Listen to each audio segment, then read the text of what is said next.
관자재보살 흥신 반야 바람일다시 조교노은 개공 도일체 고해. 여기까지 한 문장이 반야심경의 이제 모든 거를 다 요약해서 말하는 거고요. 그 다음부터는 그거를 다시 이제 사리부라고 이렇게 좀 대화를 나누면서 부연 설명하는 그런 내용이 되겠습니다.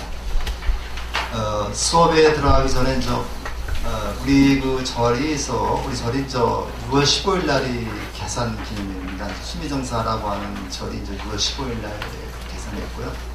불교대학은 개산이 개교가 6월 21일 날 다음 주 수요일 날 개강을 했는데 개교를 했는데 어제 우리 그 조계종 종원에 보면요. 각 절의 신도들의 임기가 2년으로 되어 있습니다. 그래서 우리가 2년마다 임원들이 바뀌거든요. 어제는 개산 14년 기념 목회하고 신도회 동문회 모든 그 부서인들이 다 바뀌었어요. 다 바뀌어가지고 새롭게 출발을 했는데 우리 그 담임포 교사님이 이번에 신도의 총무부장이라는 막중한 역할을 하게 됐습니다. 박수 한번 해주시고 회장님도 있고 부회장님도 있고 그렇지만 남자 총무, 여자 총무가 한 분씩 있는데 모든 그 단체가 회장하고 총무 중심으로 다 운영이 되고 있죠. 그래서 2년 동안 살림을 맡았는데 어제 끝나고서 저도 부회장, 회장단하고 맥주 한 잔 6시간 넘어서 끝났어요. 맥주 여러 가지 얘기도 했습니다만 우리 불교대학은 또 수미정사하고 같은 몸통이기 때문에 서로 좀 소통을 해가면서 한번 잘해보자 이렇게 이제 얘기를 했고 기회가 되면 동문회장을 포함해서 신도의 임원들 정도 소개를 드리도록 하겠습니다. 그래서 그분들이 이렇게 초청을 하면은 와서 한번 간단하게 인사를 한다고 그랬으니까요. 그렇게 좀 아시고서 오늘 좀 넘어가도록 하겠습니다. 우리가 보면요. 우리가 죽으면 어디 간다고 그래요? 네? 황천이라고 하는 데가 있죠. 황천이 있는 데가 있는데 제가 이번에 이 법보시에다가 방편에 대해서 제가 써놨습니다. 방편을 써놨는데 방편으로 제가 말씀드리는 거예요. 근데 우리가 죽으면 황천 간다고 그러죠? 기독교에서는 요단강 건너간다고 얘기를 하는데 그래서 우리가 이 황천을 중심으로 해서 이쪽 세계를 우리가 차안이라고 합니다.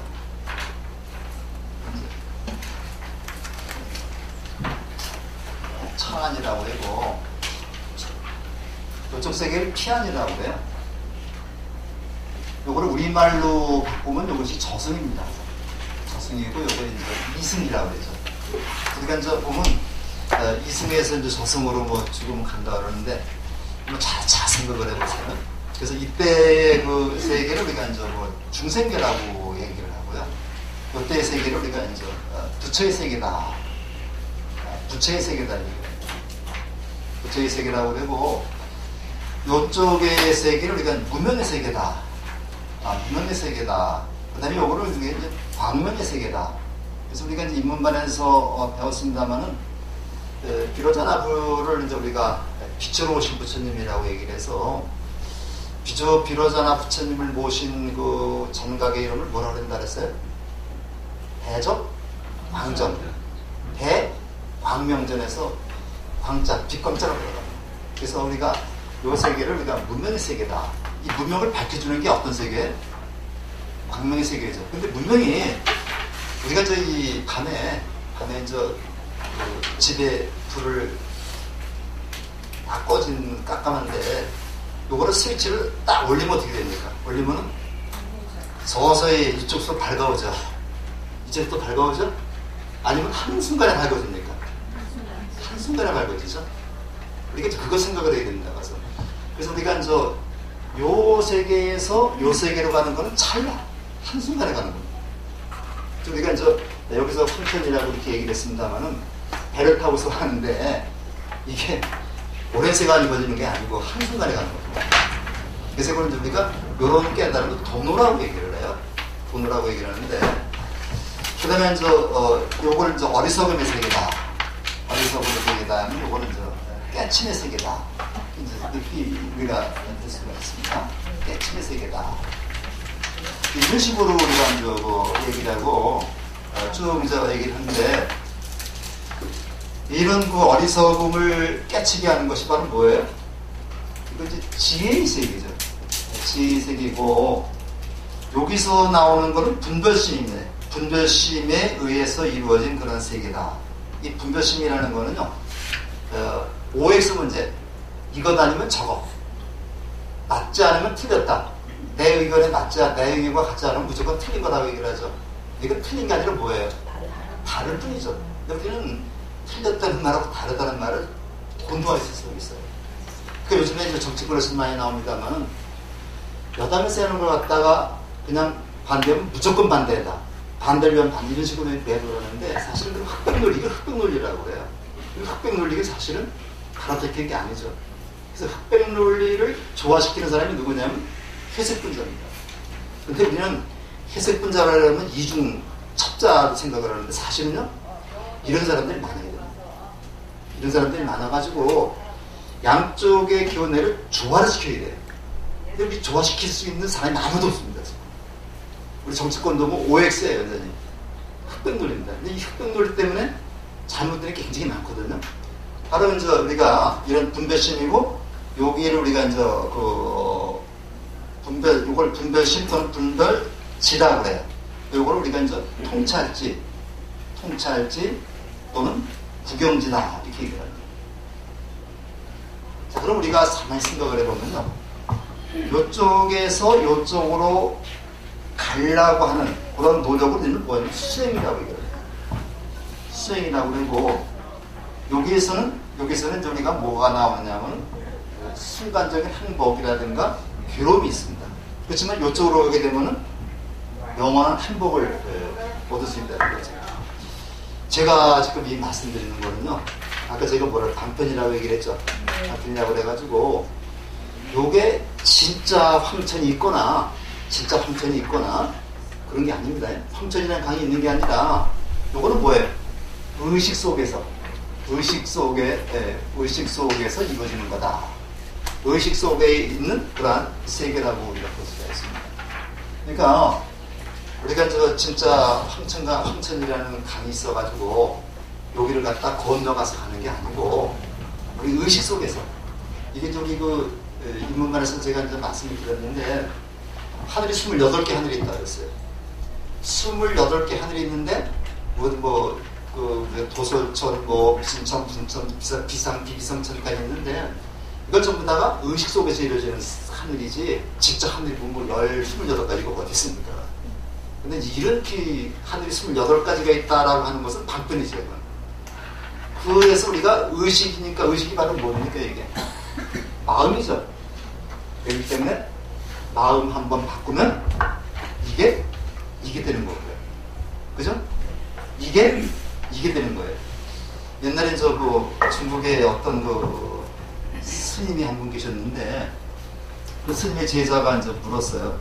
스님, 천당과 지옥이 있습니까? 스님이 뭐라고 대답했겠어요? 있다. 그러니까 제자가 말하기를, 그럼 천당과 지옥을 한번 보여줄 수 있겠습니까? 보여줄 수 있다. 그래서 이제 그 스승이 아주 그 제자를 굉장히 칭찬을 했습니다. 너는 모두 잘났고 씩씩하고 공부도 열심히 하고, 그러니까 이 제자가 기분이 굉장히 떴죠. 근데 그런다 딱 쳤어요. 딱 치니까 이 제자가 어떻게 되겠어요? 화가 다 끝나서 손이 몇 대립니까? 이렇게 얘기했어요. 그러니까 그 스님 말, 지금 내가 때린 게 바로 지옥이고 네가 좋아하는 게 천당이다. 그 천당과 지옥이 따로 있는 게 아니라 어떻게 마음을 갖느냐에 따라서 천당이 될 수도 있고 지옥이 될 수도 있습니다. 그래서 우리가 여기 제가 황천을 얘기를 했지만 결과적으로 이거하고 이거는 마음 한번 바꾸면 다 이루어지는 거다. 이렇게 생각을 할 수 있습니다.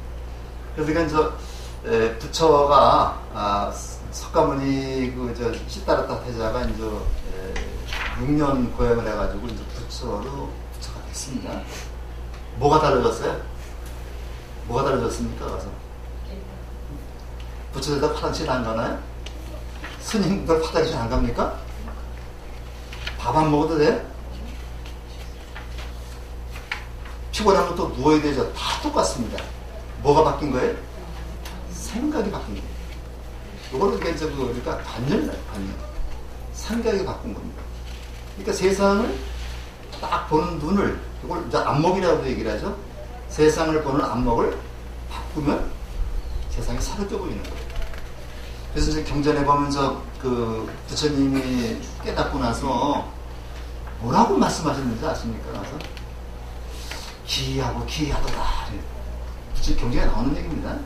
기이하고 기이하도다.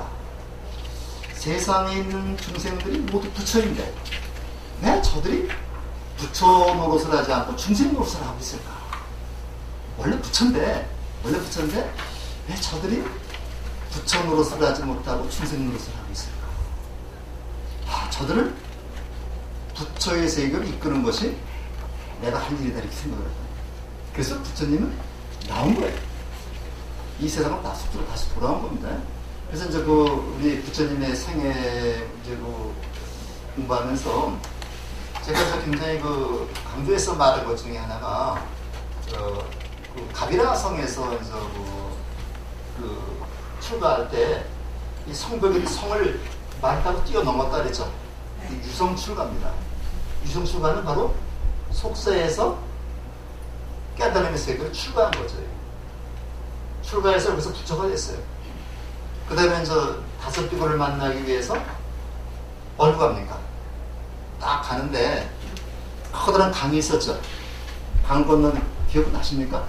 네, 강이 있었는데 강을 좀 사공보고 건너달라고 그러니까 돈을 요구한 겁니다.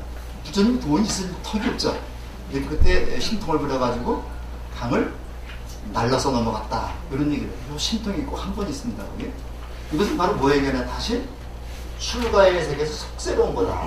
이걸 이렇게 출가라고 그래요. 출가. 요걸 말은 요게 바로 출가가 희양입니다. 이게. 내가 6년 동안 이렇게 수행해서 깨달은 거를 다시 중생들에게 알리기 위해서 다시 이쪽으로 온 겁니다. 이게 불교입니다. 이게 불교이기 때문에 우리는 이렇게 해서 수행을 합니다. 수행을 해가지고 수행인 것을 다시 이쪽으로 와가지고 중생들과 함께 해야 되겠는데 이게 반야신경의 핵심들이에요.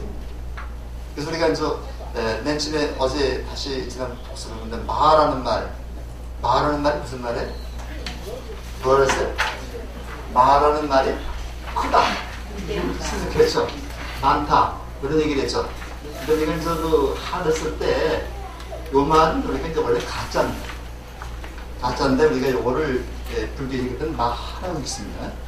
그래서 한문을 다 이렇게 딱 컴퓨터 칠 때는 한자 치는 거 안 나와요. 가짜 치는 거 나오죠. 그래서 우리가 마하가 되는데 마라는 말이 어떠한 말이냐? 어떤 큰 거냐? 요것하고 요 마이크하고 요 책상하고 비교하면 어떤 게 더 큽니까? 크니 크죠.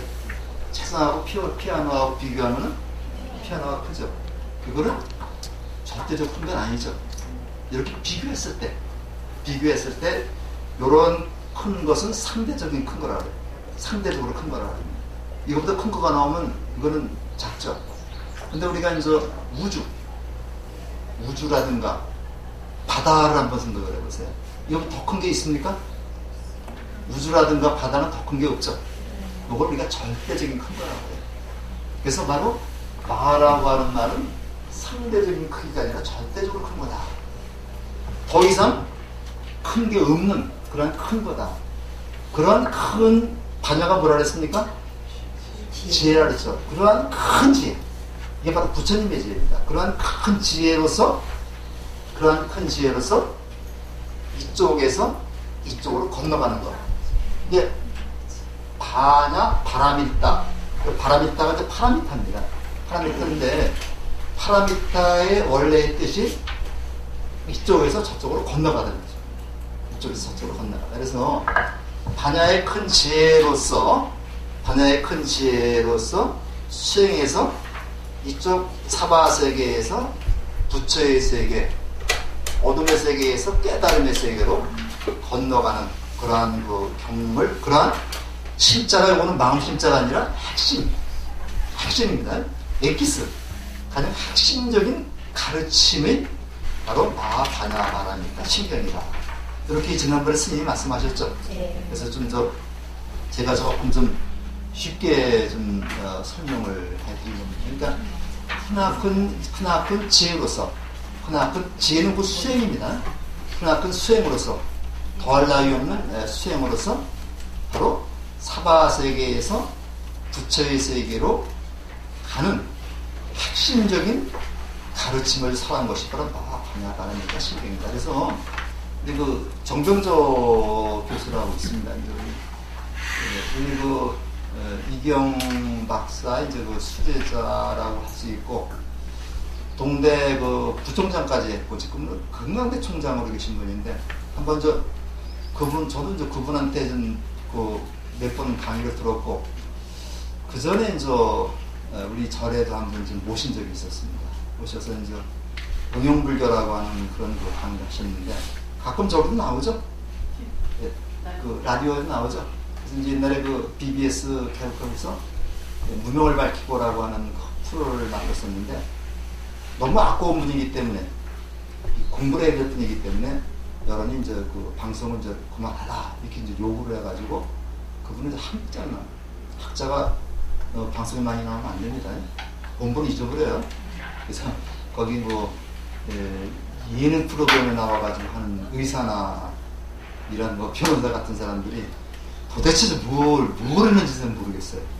근데 거기에 맞들이면 안 되는 겁니다. 그 의사는 의사의 본분을 해야 되고, 교수는 교수의 탤런트 교수를 알고 있죠. 바람직한 건 아닌데, 그래서 다시 이제 학교에 돌아가가지고 공부해. 그분은 반야심경을 이렇게 얘기를 했어요. 지혜의 완성이다. 지혜의 완성이다. 그래가지고 그 반야심경 해설서가 이렇게 얄팍하게 되어 있는 게 있는데요. 그분이 그 지혜의 완성이다 이렇게 적었어요. 지혜의 완성이다. 굉장히 그 공감이 가는 그런 말씀이고요. 그 다음에 성철 스님이 쓴 책 중에서 영원한 행복이라는 책이 있습니다. 영원한 행복이라는 책이 있는데, 바로 영원한 행복이 불교에서 우리가 체득할 수 있는 그런 행복이다. 우리가 그 속세에서 느끼는 행복은 영원한 행복이 아니죠. 그런 점을 좀 알아두시고요. 창녀에 가면 그 화왕산이라는 산이 있습니다. 화왕산이라는 산이 있는데, 그 화왕산이 이제 그 국립공원인데 화왕산이 있는데, 여기 이제 그 관룡사라는 절이 있어요. 혹시 가보신 분 계십니까? 거기 가면 이제 용선대라고 하는 데가 있는데요. 그 용선대 그 쪽에서 하면 관룡사에서 한 30분 정도 올라가면 용선대가 나오는데, 깎아진 그 절벽 위에, 이제 석가모니를 부처님이 이제 거기 이제 모셔놨어요. 그리고 뒤에 그 가까이 거기서 내려다 보면 이제 쫙 창녕 그쪽에 이제 그 경치가 보이는데, 그게 이제 바로 뭐냐면 용선대라고 해서 이제 우리가 혹시 그 반야용선이라는 말 들어봤습니까? 반야용선 이제 우리가 제 지낼 때 이렇게 배를 만들어서 이렇게 띄고 그러죠. 그거 반야용선이 바로 이제 지혜로 만든 배인데, 요걸 타고서 바로 어디로 가느냐? 일로 가는 겁니다. 여기서 일로 가는 게 바로 그 반야용선인데, 이거 황천이니까요. 근데 이제 그 용선대라고 그래서 요거를 산 전체를 갖다 이렇게 배로 보고 그 앞에 선장이 바로 부처님. 부처님이 이제 선장이 돼가지고 그 중생들을 이끌고 우리가 부처님의 세계 일로 가는 그런 것을 이제 이렇게 상징적으로 나타내는 것이 바로 용선대인데, 한번 우리 그 성지수단에서 한번 가봤습니다. 가서 이제 제가 가서 거기에 좀 설명도 드리고 그랬는데, 갔다 오셨죠? 아니, 기억이 안 나. 같이 가신 것 같은데, 거기서 이제 앞에서 보면은 바로 그 중생들을 가장 배에다 싣고 깨달음의 세계로 가는 그러한 그 부처님의 이제 모습을 엿볼 수가 있습니다. 자, 그럼 이렇게 이제 우리가 제목에 대한 얘기를 하고요.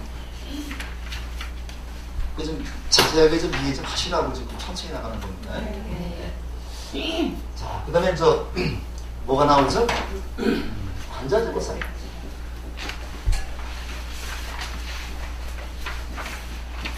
관자재 보살인데, 우리가 저 그 보살이라고 하는 그 개념은요, 왜냐면 이 대승불교에서는 부처가 되기 전에 부처가 되기 위해서 수행하시는 분을 보살이라고 그래요. 요걸 우리가 그 산스크리트어는 보디사트바라고 그래요. 보디사트바라고 해서 우리 원문 보면 보리사타라고 되어 있죠. 그 원문에는 보리사타라고 되어 있는데, 보리사타에서 보리가 보디고, 그 다음에 사타가 사트바입니다. 그래서 우리가 보리살타에서 가운데 첫째 자하고 셋째 자를 빼서 보살이 되는 겁니다. 그래서 우리가 보디라고 하는 것은 깨달음이다. 그 다음에 사트바는 중생이라는 겁니다. 생명이 있는 중생이라는 해서 이걸 다른 말로 유정이라고 그래요. 우리가 유정물하고 무정물이 있죠. 유정하고 무정이 있는데, 생명이 끊어져가지고 그러나 있는 것이 무정이라고 그러고, 생명이 있고 감각이 있는 그러한 중생은 유정이라고 그래요. 그래서 요거를 깨달음을 각이라고 얘기를 합니다. 그래서 각이라 해서 그거를 각유정 이렇게, 이게 그 보살의 뜻입니다. 그러니까 보살이라고 말할 때는 보디사트바라고 하는 인도 말을 보리사타라고 얘기를 했고, 이걸 줄여서 보살이라고 말합니다. 그래서 이거는 보살이라는 말은 깨달음을 향해서 계속 수행해 나가는 그런 사람들을 보살. 우리 저기서 이 절집안에서 우리 여자 신도님들을 우리가 보살이라고 말하죠. 굉장히 좋은 호칭입니다. 남자들은 또 뭐라고 그래요? 거사라고 그러죠. 이걸 어떤 스님들은 처사라고 하는 말을 쓰는데, 처사라는 개념은 유교적 개념입니다. 이거는 세상을 등지고 숨어 사는 사람들을 처사라고 해요. 이게 처사라고 하는 이름은 좀 우리 불교에서 어울리지 않는 이름이고요. 거사야면은 그냥 남자신도가 아니라 깨닫기 위해서 열심히 수행하는 사람을 거사라고 해요. 우리가 인도에 유마거사라고 있습니다. 유마경이라는 경이 있는데, 유마거사가 출가하지 않았는데 부처님의 10대 제자하고 여러 보살들을 갖다가 가르치는 그런 내용이 나와요. 중국에서는 방거사라는 거사가 있습니다. 우리나라에서는 부설거사라고 하는 유명한 거사가 있어요. 그래서 우리가 인도의 유마거사, 그 다음에 중국의 방거사, 그 다음에 우리나라의 유마거사, 그런 게 세 분들이 있는데, 요거를 어떤 데에 가면 보통 처사님 하는데, 요거는 아니죠.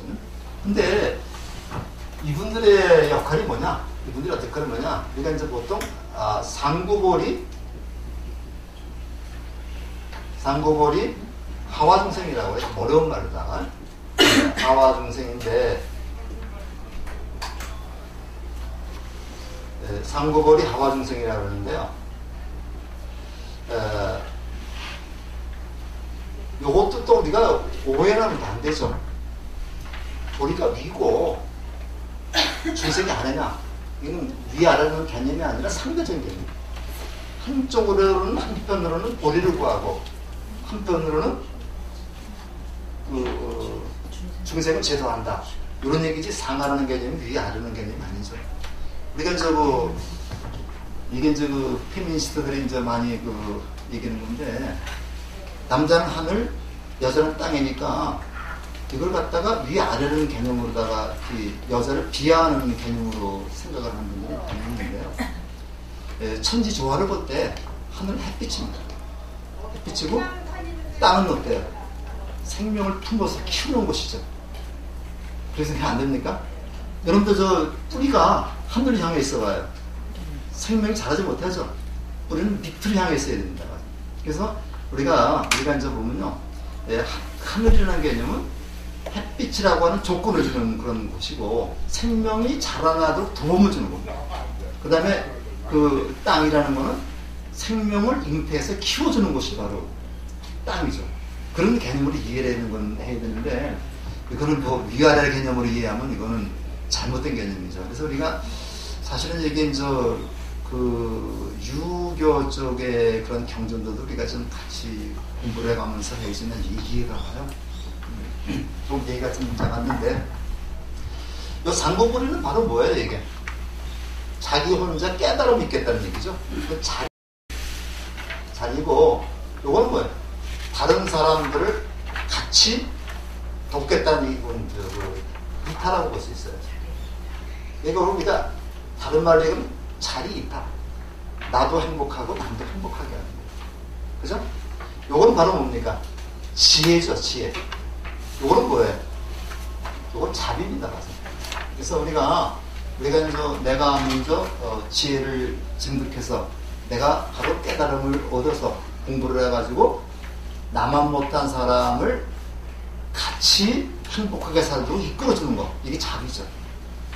자비인데, 저는 지혜와 자비, 그런데 제가 저는 그거는 어떤 게 먼저인지 모르겠는데, 성처 스님 책을 한번 읽어보니까, 성처 스님 분명하게 지혜가 우선이라고 했어요. 지혜가 우선이다. 지혜가 있는 사람이어야만 다른 사람들을 자비를 베풀 수 있는 거다. 그래서 알면 안다고 얘기하고 모르면 모른다고 얘기하는 게 지혜입니다.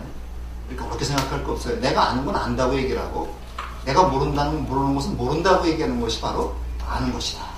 이게 지혜입니다. 이게. 내가 아는 것을 모른다고 얘기를 하고 내가 모르는 것을 아는 척하는 거, 이거는 무식한 사람이라고 했어요.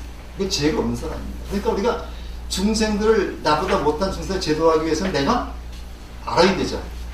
여러분들 저는 이렇게 이게 지수업 같으면 좀 편한데요. 스님 수업이라 아주 굉장히 조심스러워요. 근데 일주일 동안 고민을 했습니다. 고민을 해가면서 말씀드리는데, 어떻게 하면 좀 잘못하면 제가 잘못 얘기를 하면 스님 가르치면 제가 좀 이렇게 잘못 얘기하는 게 되잖아요.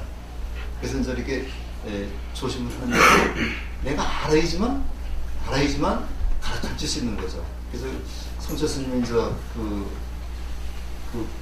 책을 보니까 지혜가 또 우선한다, 그렇게 얘기했습니다. 그래서 그렇겠구나 하고서 저도 공감을 했습니다. 공감을 해가지고 우리가 이제 예불론에도 보면요, 문수살이 보살, 그 다음에 누가 나와요?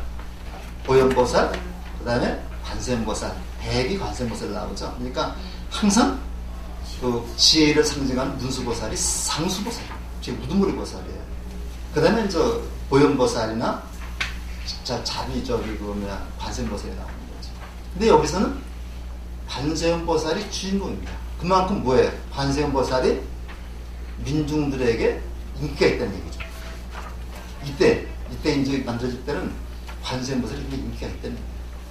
지금 우리가 보더라도 지금 우리 절 소개 중에서도 보면요, 가장 인기 있는 보살이 관세음보살, 지장보살인데, 점점 관세음보살 인기가 시들어가고 지장보살 인기가 늘어가고 있어요. 그러니까 심각한 문제입니다.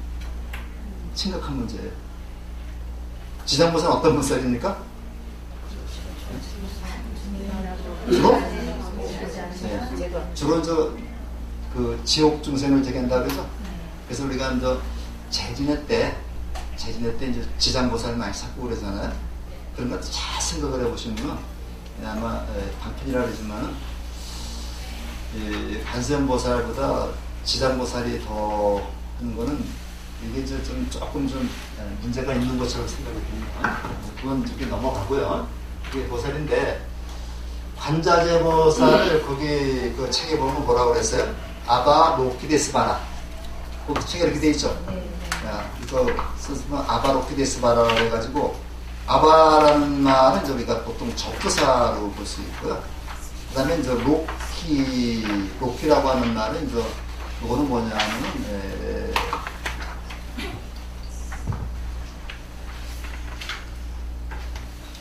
로키라는 말이 이제 본다. 세간을 본다. 어디를 보느냐? 세간을 본다. 저는 쓰지 않겠습니다. 세간을 본다.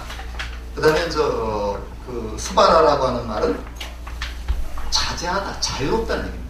그러니까 이제 우리가 요거는 요게 이제 로키라는 말이고요. 요게 이제 그 자제가 스바라는 얘기입니다. 그러니까 세상을 보는데 어떻게 보느냐? 어디에도 얽매이지 않고 자제롭게 본다. 이 자제라는 말은 요거는 큰 자유라. 그냥 조그만 자유가 아니라 아주 어디에도 얽매이지 않는, 내 멋대로 하도 다 법도에 어긋나지 않는 그런 자유를 우리가 이제 자제라고. 공자님 이제 논어에 보면요, 공자님이 이제 이렇게 말씀을 했어요. 십류의 지우학이다. 15살에 학문의 뜻을 세웠고 30일입니다. 30살에 내가 독립할 수 있었고, 그래서 30살은 2일이라고 그러죠. 40이 불혹이다. 40살에는 내가 어디에 유혹을 받지 미혹하지 않았다. 그래서 그 불혹 나이를 40이라고 합니다. 50이 지천명이다. 50에는 1000명을 알았다. 1000명을 알았다는 얘기는 내가 해야 할 일이 무엇인가를 알았다. 그래서 우리가 50살을 지천명 또는 지명이라고 해요. 50천명. 60이 이순이다. 60살은 귀가 순했다 그래가지고 누가 나한테 무슨 말을 하더라도 내가 노여하거나 하지 않았다. 그래서 60살은 이순이라고 그러죠? 네. 그거 들어보셨죠? 네. 70이 뭐라 그랬어요? 70이 종심소요 불구라고 했어요.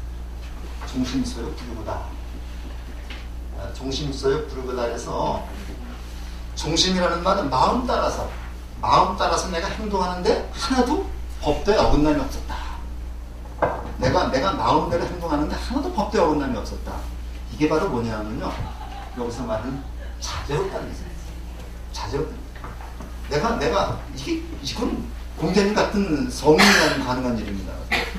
그래서 이게 내가 행동하는데 아무리 내가 하더라도 법도에 어긋나지 않았다. 그래서 70을 종심이라고 해요.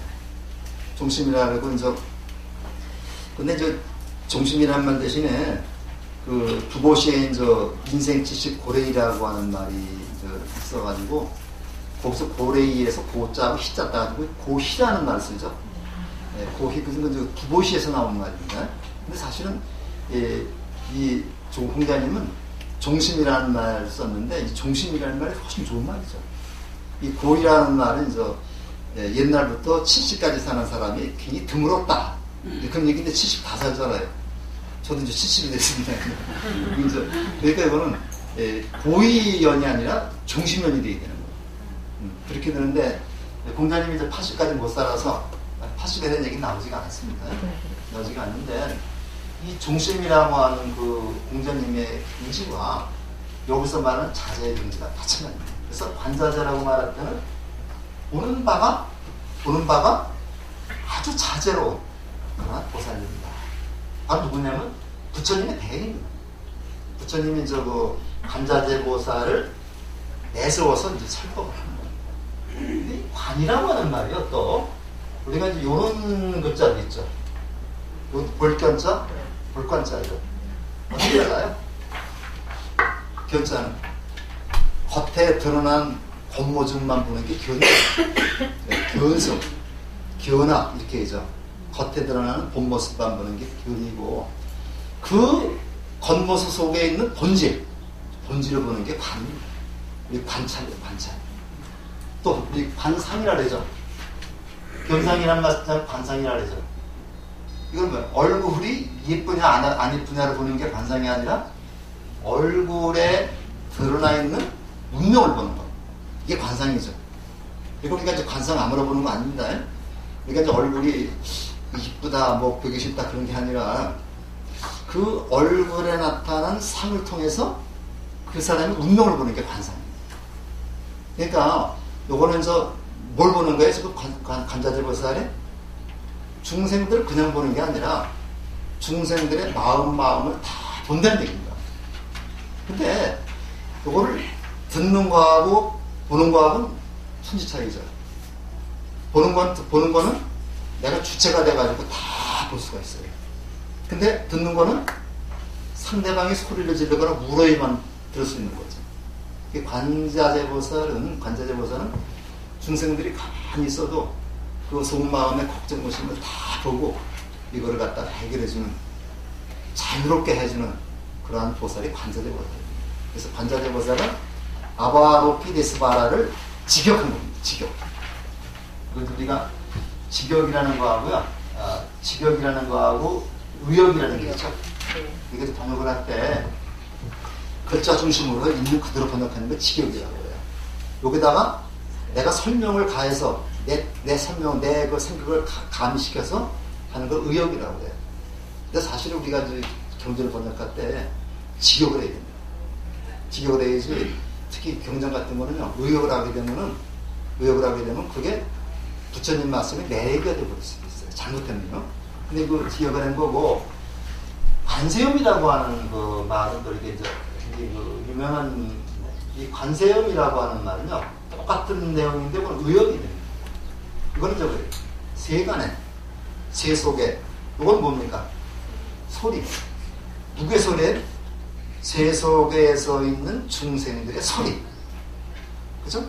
세 속에 있는 중생들의 어떤 소리겠습니까?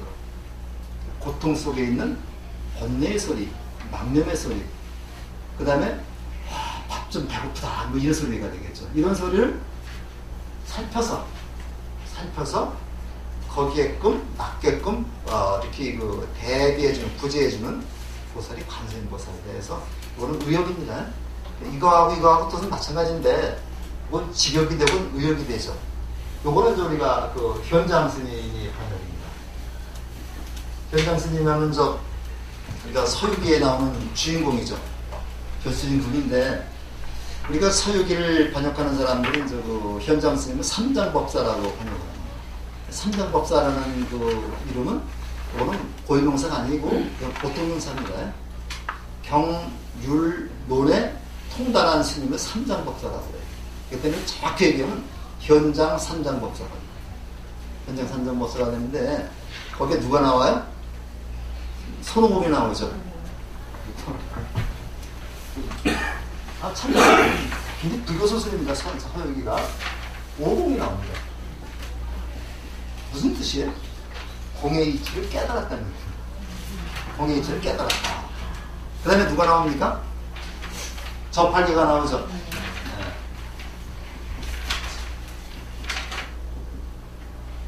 계율을 갖다가 잘 지킨다. 그 다음에 사오종이 나오죠.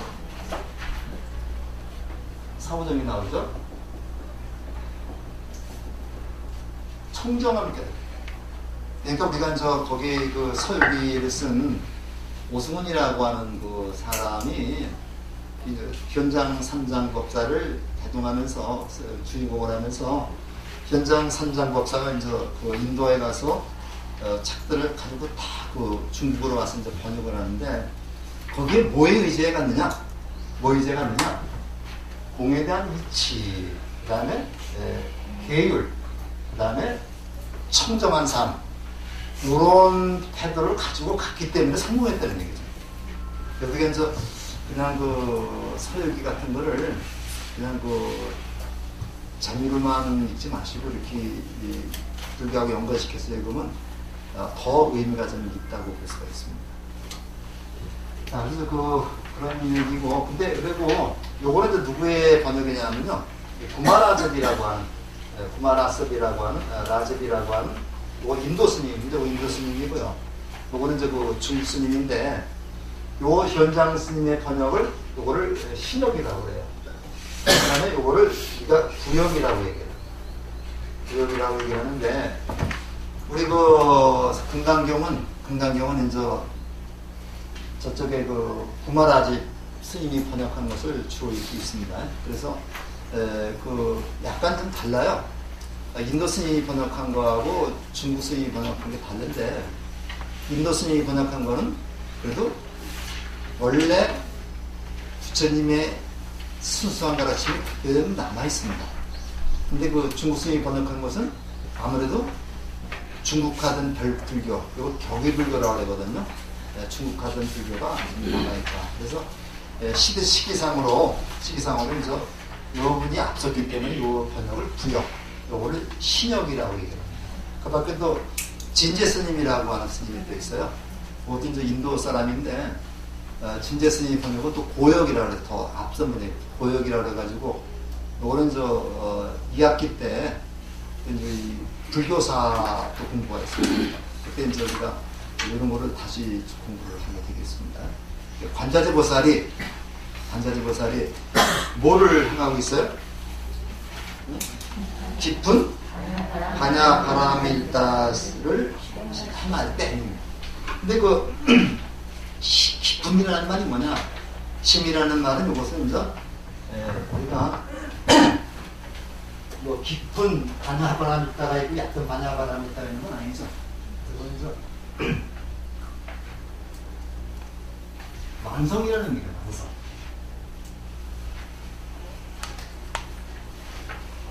이걸 우리가 이제 완전한 실천. 이거 심이라는 얘기입니다. 이거는 이제 완성. 이런 얘기입니다.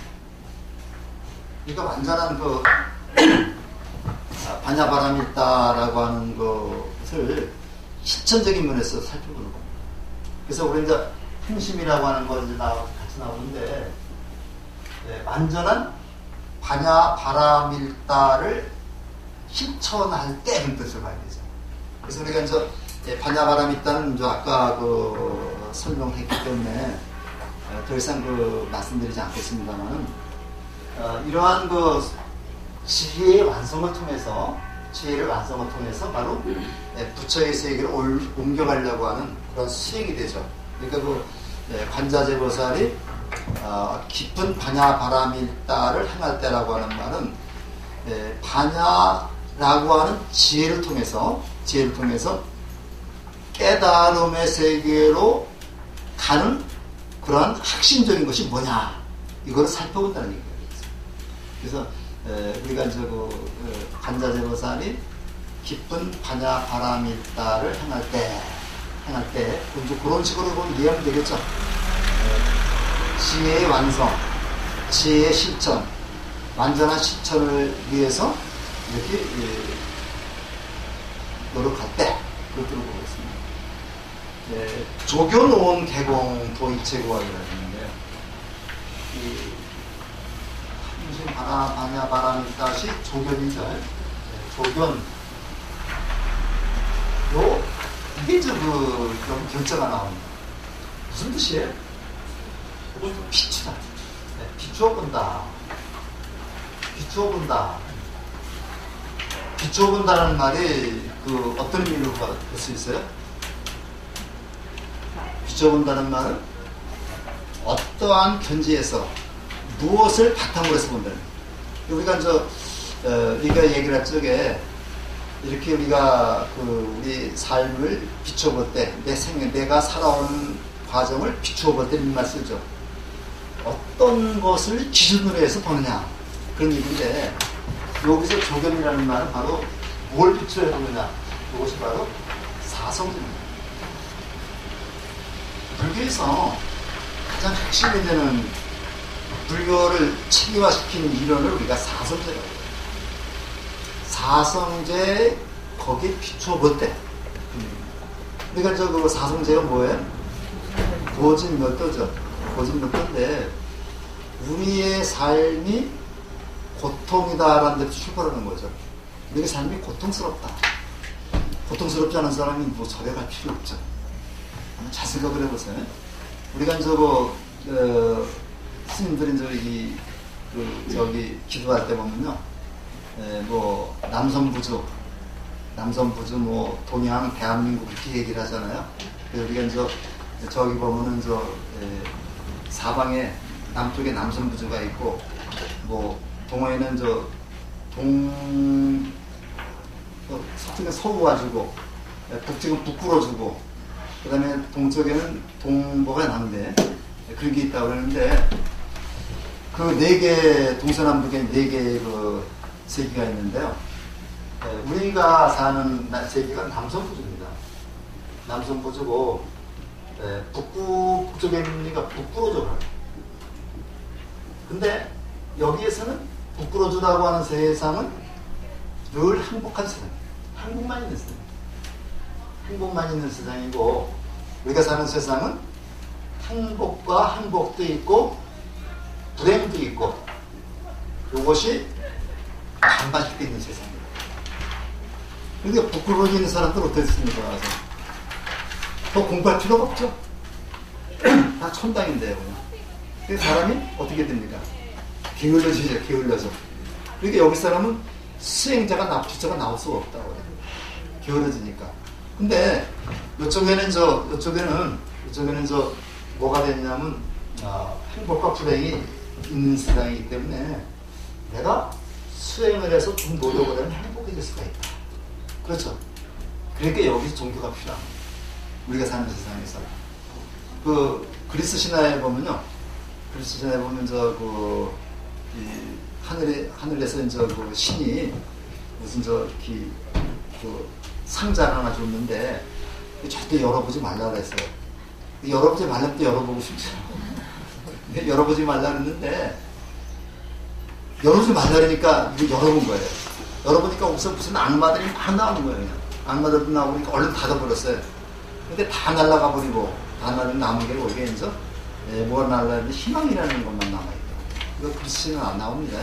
희망이라는 것만 남아있어가지고 우리가 그걸 열지 않았으면 우리가 영원히 행복하게 살 수도 있고 뭐 이런데 다 날아가 버렸겠는데 희망이라는 것만 남아있어가지고 우리가 희망을 잃지 말고 살아라 이런 게 이제 글씨 신화에 나옵니다.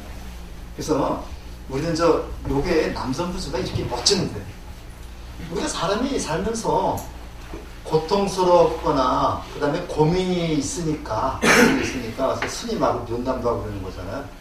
이런들 고민이 없으면 스님하고 뭐 면담할 필요 없죠.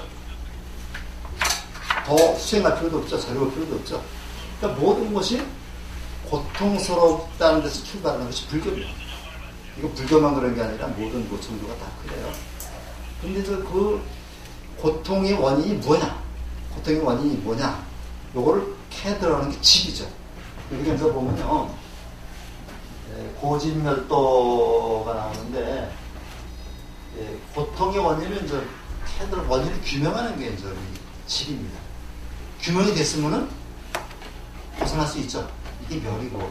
그 벗어나는 방법을 구체적으로 얘기하는 것이 도가 되죠. 그래서 우리가 요거를 12연계에다가 연관시키면 이것이 순관입니다. 순관입니다. 순관. 이걸 유전연계라고 해요. 요거를 우리가 역관. 요걸 우리가 환멸연계라고 얘기해요. 요게 우리 반야심경이 계속 나와요. 계속 나와가지고 우리가 왜 괴로우냐? 왜 괴로우냐? 왜 노사가 있느냐? 죽고 사는 게 있느냐? 거기는 태어나기 때문에 하는 거다. 생기기 때문에 하는 거다. 맞죠? 생기기 때문에 하는 거다. 그러면 왜 태어나느냐? 존재가 있기 때문이다. 유가 있기 때문이다. 그래서 마지막에 식이 있고, 그 다음에 행이 있고, 무명이 있다. 무명이라는 것이 우리를 갖다가 괴롭게 하는 것이다. 이렇게 하더라는 게 12연계의 순간이고, 그러면 어떻게 하면 여기서 벗어날 수 있느냐. 무명이 없으면 행이 없고, 행이 없으면 뭐가 없고, 뭐가 없으면 뭐가 없고 해서 늙고 죽음이 없다. 이게 환멸연기거든요. 그래서 그러한 방법을 8가지로 요약해 놓은 게 파정입니다. 그래서 우리 반야심경 보시면 알겠지만은, 고집묘도 사성제에다가 순간 이게 다 나와요. 이 불교 모든 게 이렇게 다 나오고 있습니다. 합쳐서 나오고 있어요. 그래서 지금 제가 한 문장 가지고 2시간을 하려고 하는데 굉장히 중요한 부분입니다. 그래서 이렇기 때문에 여기가 종교가 있는데 여기에 바로 이 사성제에 비추어 보니까 사성제를 통해서 우리 인생을 들여다보니까 뭐라고 나와요? 오온이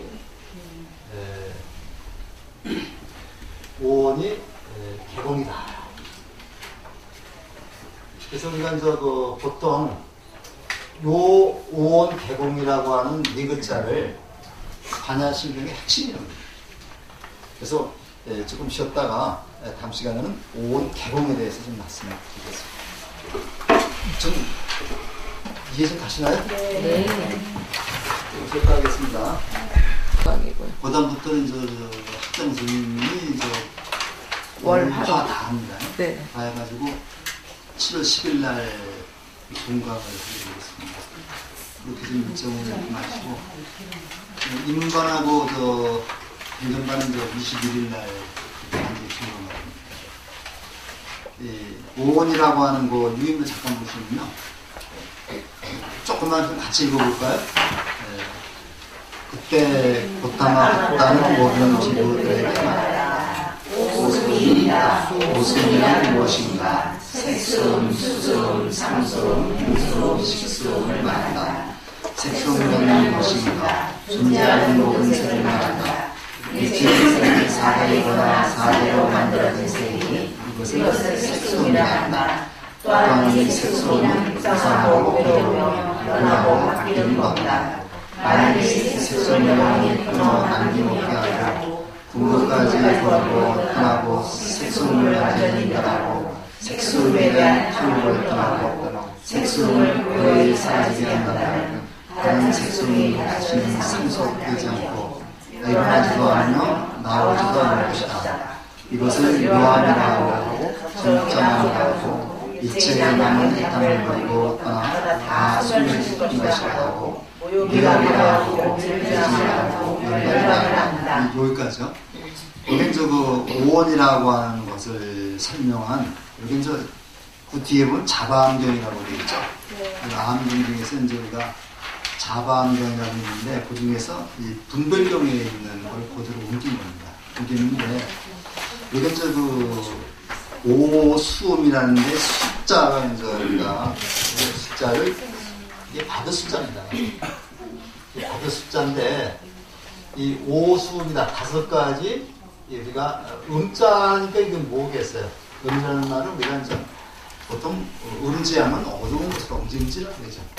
이건 이제 그렇게 발음시킨 게 아닌데 요 5가지 우리가 받아들이는 것이 모여 있는 것.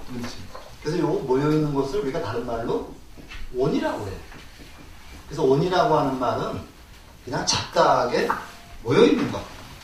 어떤 질서가 없이 잡다하게 모여 있는 것을 음이라는 거예요. 이걸 오온이라고 그래요. 우리 인간에게는 5가지 잡다한 것이 모여 있는 것이 있는데 이것이 바로 뭐냐?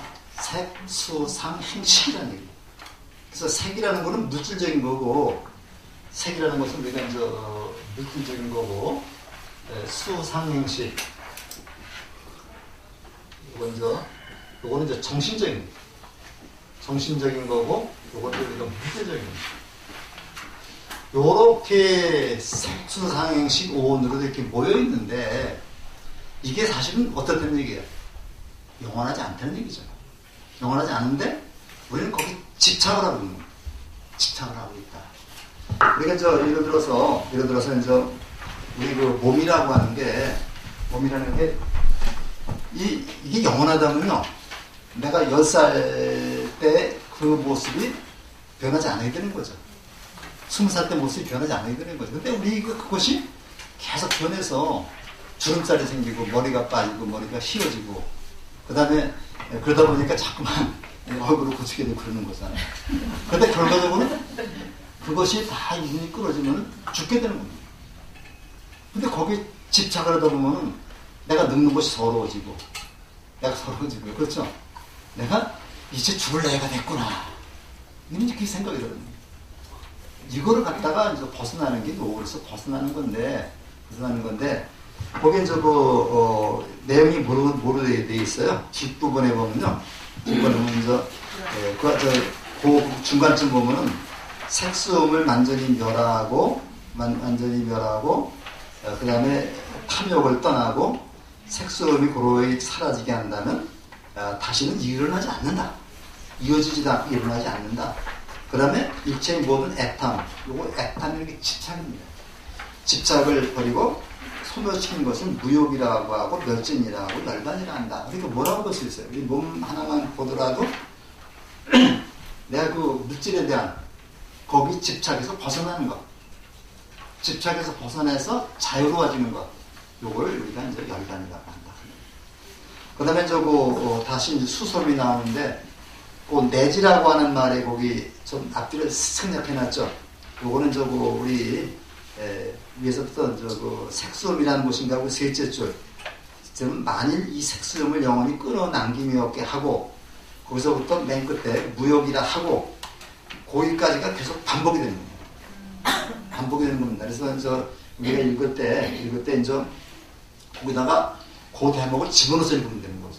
그래서 우리가 이제 그 경전에 보게 되면요. 경전이 우리가 그 암경이나 그다음에 그 니까야 같은 거 보면요. 계속 반복되는 걸 이렇게 생략을 해버렸어요. 생략을 했으면 이렇게 나오는데 우리가 처음에는 그거를 보다가 대입시켜 읽으면 더 이해가 빠르고 나중에 이제 많이 읽다 보면요. 대입을 시키지 않는 걸 이제 알 수가 있습니다. 그래서 우리가 지금 이걸 한번 요게 경전 하나입니다. 안전의 경전이니까 한번 잘 좀 읽어보시고 이 오원에 대한 그러한 경전의 말씀을 좀 소개하기 위해서 유인물을 내는 겁니다. 그래서 지금부터 그러면 여기 오원 5가지에 대해서 한번 설명을 해보겠는데요. 요거는 우리가 물질적인 것을 물질적인 것을 우리가 이제 총칭해서 얘기하죠. 우리 불교에서의 사기라고 하면 물질적인 것, 영원하지 않은 것 이런 것들을 얘기하는데 유교 경전에서의 사기라고 하면 보통 그 이성 간의 그런 것을 사기라고 얘기하죠. 그러니까 사기라고 하는 개념이 어떻게 사용되느냐에 따라서 다를 수가 있는 거라고 볼 수가 있겠습니다. 그러니까 여기서 사기라는 것은 언젠가는 없어져 버릴 것, 언젠가는 없어져 버릴 것, 언젠가는 소멸되어 버릴 것. 그렇기 때문에 여기 집착할 필요가 없는 거죠. 금강경의 맨 마지막 구절을 보면요. 일체유의법은 여러 역 여전하고 여몽환포용하고 여러 역 여전하고 여전한지 응당 금쟁이 나오죠. 그래서 우리 일체법이라고 하는 것이 여러 역 여전 뭐와 같아요? 이슬과 같고 그 다음에 그 여러 역 여전 그러니까 이슬과 같고 그 다음에 번개와 같고 그 다음에 물거품과 같고 뭐와 같고 이러니까 거기에 우리가 집착하지 말라는 얘기죠. 이게 금강의 맨 마지막에 나오는 32분에 나오는데 우리가 파도를 보게 되면요. 바닷물을 보게 되면 바닷물이 출렁출렁 그래서 이제 파도가 일어나죠. 근데 이 파도를 보고서 파도가 영원하다고 생각하면 안 되는 거죠. 파도는 딱 부딪히는 순간 이게 어떻게 됩니까? 사라져버리죠. 다시 뭐로 돌아갑니까? 바다로 들어가죠. 바닷물로 들어가죠. 그래서 우리는 파도를 보고 바닷물을 우리가 알 수 있어요. 그러니까 그 얼음을 하나 이렇게 커다란 걸 갖다 놔봤어요. 얼음을 보면 얼음이 어떻게 됩니까? 가서 이게 햇빛이 비치는 조건이 맞으면은 녹으면은 뭐가 돼버려요? 물이 돼버리죠. 그래서 이 얼음이라는 게 이것이 이제 색이라고 한다면은 그 본질인 물이라고 하는 것은 바로 우리가 그 영원한 거다 이렇게 볼 수 있는 거예요. 그렇죠. 그러니까 우리는 얼음을 통해서 물을 볼 수 있어야 되고요. 물을 볼 수 있어야 되고 그 사람의 행동거지를 통해서 그 사람의 마음을 볼 수 있어야 되고요. 어떤 겉에 드러난 물건을 통해서 그 본질이 무엇인가를 봐야 된다. 이렇게 얘기해요. 이것이 바로 뭐냐면 통찰지라는 얘기입니다. 이제 분별지하고 이제 그 분별지라는 거하고 통찰지를 우리가 이제 나누는데 그 통찰지를 우리가 구경지라고 얘기를 합니다. 바로 그 반야지에는 바로 이걸 얘기합니다. 이걸 얘기하는 건데, 우리가 물질적인 것은 보통 뭐로 되어 있어요? 우리 몸은 4대 육신으로 되어 있다 그래서 4대 육신이라 되어 있어가지고 4대라고 하면은 지, 수, 화, 풍을 말하는 지수와 풍을 말하는데 우리 몸이 지수와 풍이라는데 흙으로 되어 있습니까? 물은 이해가 가죠. 이해가 가는데 불로 되어 있어요? 요거는 저기 지수와 풍을 이해할 때 요거는 질은 단단한 성품, 뼈라든가 살 같은 건데 단단한 성품을 지라고 그래요. 이거 진짜 그 흙이 있는 게 아니라 수는 뭐예요? 이건 물과 같은 성분들이죠. 우리 물과 같은 성분이 많죠? 피도 보면 그렇죠. 그 다음에 그 화는 열입니다. 열. 사람이 살아있을 때는 열이 있어야 돼요. 죽으면 열이 다 사라져버리죠. 그러니까 우리 몸에 있는 열, 이걸 갖다 화라는 겁니다. 그 다음에 뭐가 있습니까? 풍이라는 거는 숨 쉬는 겁니다. 이게 없으면 이게 사라지면은, 근데 색이라고 하는 것이, 모든 유정이라고, 우리 몸이라고 하는 것이, 이렇게 네 가지 요소가 서로 인연관계, 인연 생기죠. 이 몸이라는 것이 이러한 원인과 그러한 조건이 맞을 때 이것이 생기는 거죠. 이게 연기법입니다. 그러니까 이제 이것이 있으므로 저것이 있고 이것이 생김으로 저것이 생긴다. 그러니까 이게 있으므로 이게 있는 거다. 그죠? 그래서 우리가 이제 그 씨를 일때 씨가 하나의 그 벽씨가 있을 때 씨를 땅에 심었을 때 그 조건이 맞아야 됩니다. 습기가 있어야 되고 땅이 기름져야 되고 그랬을 때 쌍이 나는 거죠.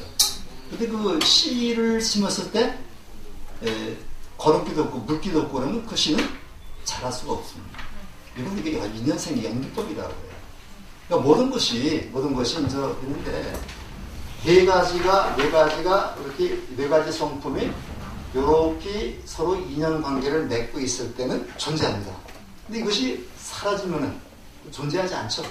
이게 영원하지 않다는 겁니다. 여기 모든 vật 다 그래요. 이게 책상 같은 것도 이제 이렇게 있는데 이거에 자꾸만 이게 어떻게 되고 있어요? 이게 지금 소멸되고 있는 겁니다. 이게 여자로만 놔둬도 바람 풍화작용 때문에 100년 동안 유지할 수 있을까요? 아니죠. 우리 몸이라는 것도 마찬가지죠. 우리 몸이라는 것도 이제 나는 뭐 절대로 늙지 않고 그냥 젊은만 유지하면 살 것 같지만은 결과적으로 나중에 보면 이빨도 빠지고 주름자도 생기고 그러다가 결과적으로 우리 몸에 있는 지수합병이 다 인연 관계가 끊어지면은 사라지게 됩니다. 그래서 우리 불교에서는 그 죽음이라는 말 대신에 열이라는 말을 써요. 우리가 이제 생멸이라는 말 쓰죠. 생멸이라 해서 태어나고 모든 인연관계가 끊어져 버리는 거. 모든 인연관계가 끊어져 버리게 되면서 우리가 이제 생을 다하게 된다. 요거를 알라는 얘기입니다. 어떤 것도 어떻게 알아요? 요것이 연기법으로 인연 생기한다는 것을 알으라는 얘기죠. 요 인연 생기법을 아는 걸 우리는 뭐라면 공이라고 해요. 공이라고 해요. 그래서 우리가 이제 아까 얘기했지만 오온개공이라고 얘기했죠. 오온개공이라고 말했는데 이 공이라고 하는 그 개념이 아무것도 없는 그런 개념이 아닙니다. 아무것도 없는 개념이 아니라 이것이 인연법에 의해서 인연이 조건이 맞으면 나타났다가 조건이 닿으면 사라지는 것을 공이라고 해요. 이걸 우리가 이제 공이라는 거를 아무것도 없다고 생각하면 이거는 뭐가 되느냐면 이제 모든 것을 갖다가 이제 포기하는 그것을 뭐라 그러죠? 허무주의가 돼요. 그러니까 우리가 공이라는 개념을 제대로 이해하지 못하면은 불교는 허무주의적으로 좀 가야 됩니다. 뭣도 없고 공하다. 허무주의자가 돼요. 그래서 우리가 공이라고 하는 개념을 우리가 어떻게 이해하느냐. 이걸 연기라는 관점에서 이해할 수도 있고요. 또 무화도 마찬가지입니다. 무화라고 그러는데 무아라고 하는 그 개념도 어때요? 내가 없다는 얘기잖아요. 근데 내가 존재하잖아요, 지금. 존재하죠. 근데 나라고 하는 체가 내가 이렇게 인연법에 의해서 존재하는데, 지수합동이 존재하는데, 지수합동이 사라지면 나는 존재하지 않는 거죠. 근데 무조건 그냥 무하다, 공이다, 그럼 허무주의죠. 그래서 우리가 이제 다른 종교에서부터 많이 비판을 받는 게 자칫 이걸 허무주의로다가 이렇게 오해받을 수 있는데, 저도 이제 그거를 공이라는 거를 비었다라고 하는, 없다라는 개념이 아니라, 없다는 개념이 아니라, 이것이 유기적으로 존재했다, 사라지는 거다, 이렇게 생각을 하면 됩니다. 그래서 이걸 우리가 이제 다른 말로, 좀 어려운 말인데, 진공 묘유라고 그래요. 진공 묘유라고 그래요. 참되게 진짜 공하는 것은 묘하게 거기서 새로운 지혜가 생긴다는 거예요. 이 묘라고 하는 말이 굉장히 묘한 말이죠. 굉장히 편안한 말입니다. 그래서 부처님의 가르침은 묘법이라고 해요. 그러니까 묘법을 영꽃에 비유해서 가르친 것이 묘법 연화경입니다. 이게 법화경이죠. 법화경인데 묘자가 어떤 글자냐면요. 어머니가 아이를 안고 있어요. 그러니까 어머니가 아이를 안고 젖을 먹이고 있는 그런 모습이에요. 그러니까 얼마나 편안한 모습이에요. 가장 행복하고 위대한 모습이죠. 그래서 여태까지 그런 것을 아마 부처님 그 경전을 편집하는 분들이 어머니가 한가롭게 아이에게 젖 모시는 모습을 가장 위대한 모습으로 있는 거예요. 그래서 우리가 묘법은 부처님의 가르침, 그걸 얘기해요. 그만큼 편안한 것을, 행복한 것을 갖다 강조하는 가르침이 바로 부처님의 가르침이죠. 그래서 이제 우리가 여기서 보게 되면 색이라고 하는 것이 공하다. 공하다라고 하는 말은 또 지수합동 4대로 이루어졌는데, 또 4대로 이루어진 육신이 결국 인연법에 의해서 나타났다 사라지고 한다. 여기에 집착하지 말라고 하는 것이 이게 이제 그 뒤에 나오면 색, 즉 시공이 나오죠. 그래서 우리가 이제 색이 공하다 그래서 색이 곧 공이고 색이라는 겁니다. 요것이 이제 요거를 조금 풀이해 놓은 게 바로 그 뒤에 구절이 되는 거죠. 그래서 우리가 이제 색불이공, 공불이색, 즉 시공, 공불이색 되는데, 바로 이제 색은 공과 다르지 않고, 공은 색과 다르지 않고, 색이 곧 공이고, 공이 곧 색이다. 이 말씀은 바로 색이 연기법에 의해서 우리 조건에 맞아서 나타나면은 곧, 공이 이렇게 나타나면 색이 되는 거고, 색이 곧 본질은 공이다. 이렇게 얘기하는 겁니다. 그거 좀 이해 가십니까? 그래서 자세한 거는 이제 스님한테 또 공부하시면 합니다. 그 다음에 수라고 하는 말은요, 이건 우리가 느낌이라고 그래요. 네, 수라고 하는 것은 아까 이제 그 받은 숫자라고 얘기했는데, 느낌 또는 우리가 이제 감각작용을 말합니다. 감각작용인데, 우리는 이제 그 외부로부터 이제 어떤 그거를 갖다가 이제 보았을 때 어떤 그 인상이 남습니다. 인상이 남는데, 내가 이제 지나가면서 어떤 꽃을 보죠. 꽃을 보는데, 야, 꽃이 되게 이쁘다, 되게 아름답다, 이거 한번 꺾고 가고 싶다, 이런 생각이 들 때가 있죠. 그런 머릿속에 떠오르는 생각을 인상작용이라고 해요. 인식이에요. 이걸 말하는 것이 바로 수입니다. 그러니까 그거는 그냥 내가 어떤 꽃이라든가 어떠한 물건을 눈으로 봤을 때 바로 그 받는 느낌, 바로 그 느낌, 첫인상이라고 얘기하죠. 바로 그 느낌을 수라고 얘기합니다. 근데 수도 역시 어떻다는 얘기예요? 수도 역시 공하다는 얘기죠. 그것이 바로 수도 바로 이러한 이것처럼 육신처럼 그것도 인연법에 따라서 우리가 나타나는 것이다. 근데 이제 만약에 수가 영원하다라면, 느낌이 영원하다라면, 하나의 꽃을 봤을 때 누구나 다 그걸 예쁘다고 봐야 돼요. 이게 영원한 겁니다. 근데 어떤 사람은 그 꽃을 보고 예쁘다고 생각하는 사람이 있는가 하면은, 어떤 사람은 그 꽃을 보고 예쁘지 않다 이렇게 보는 사람도 있어요. 어떤 남자들이 여자를 하나 딱 만났는데 어떤 남자는 그 여자를 굉장히 예쁘다, 한번 결혼하고 싶다 이렇게 느끼는 반면에 다른 사람은 그 여자를 그 별로 이쁘지 않다 이렇게 볼 수도 있죠. 그 진내안경이라 그러죠. 그래서 이런 것이 수입니다. 그렇기 때문에 수라는 것도 그 어떠한 조건에 의해서 이제 우리가 받아들이는 게 사람마다 다르다라고 하는 거. 그러니까 이것도 영원하지 않다는 얘기죠. 이것도 공입니다. 근데 우리 그 반야신경에서는요, 뭐라고 되어 있어요? 그 색즉시공, 공즉시색, 시제법공상, 수상행식, 역비여식. 그러니까 색만 얘기를 합니다. 색만 얘기를 하고 수상행식은 역비여시다. 이와 같다. 앞에서 말한 거 같다는 얘기입니다. 그래서 거기 교재 그 습이 뭐라고 써놨어요?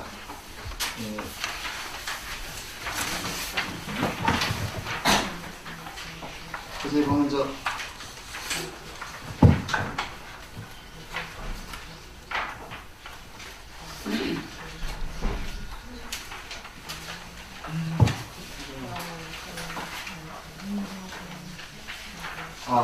저기 그 19쪽에 보면요. 그 수상행식에 나오죠.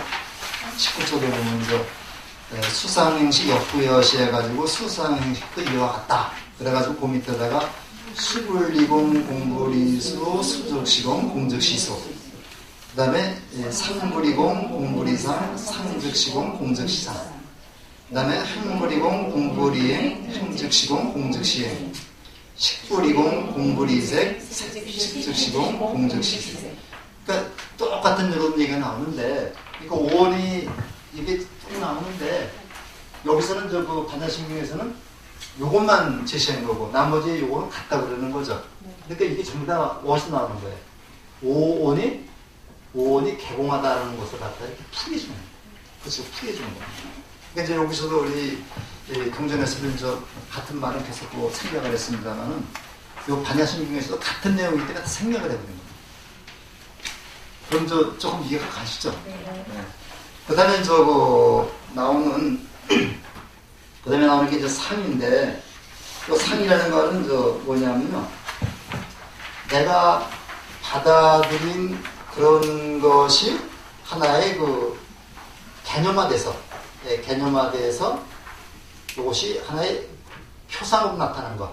이거를 표상작용이라고 해요. 내가 어떤 꽃을 보고 예쁘다, 꺾고 싶다, 그런 그 생각이 수라 그랬죠. 그럼 꺾어야 되겠다라고 생각이 굳어져 버리는 거야. 꺾어야 되겠다고 생각이 굳어져 버리는 거 3이라고 그래요. 이걸 개념화된다, 표상이라고. 이 표상이라고 하는 말이 우리가 이게 겉으로 드러난다. 요러한 그 상태가 이거 물질이죠. 요러한 것이 겉으로 드러나는 거예요.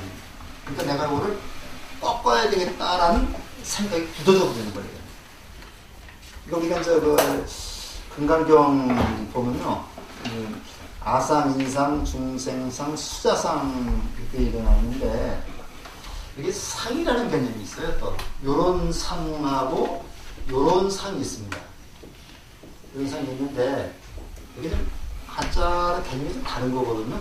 그래서 요거를 우리가 올바로 좀 개념을 알면 아주 쉽습니다. 이게 쉬운데, 앞에 여기 제가 수라고 얘기했습니다만은 요거는 딱 받아들이는 느낌이죠. 이것이 어떠한 그 모습으로 이렇게 조금 엮어진 것을 상이라고 해요. 이것이 완전히 개념화돼서 굳어진 것을 상이라고 해요. 그래서 우리가 어떻게 보느냐면요, 김강에서 아상, 인상, 중생을 수상할 때는 요상자 씁니다. 있는 거예요. 요상자 쓰기 때문에 아직 개념화되기 전에 느낌이 조금 좀 심화된 걸 얘기합니다. 그래서 이것이 나라고 하는 그런 아상이 생긴 것은 개념화되지 않았으니까 어때요? 내가 없애버릴 수 있어요. 근데 이미 개념화되면 이거 어려운 거죠. 한국으로 나타나야 되니까.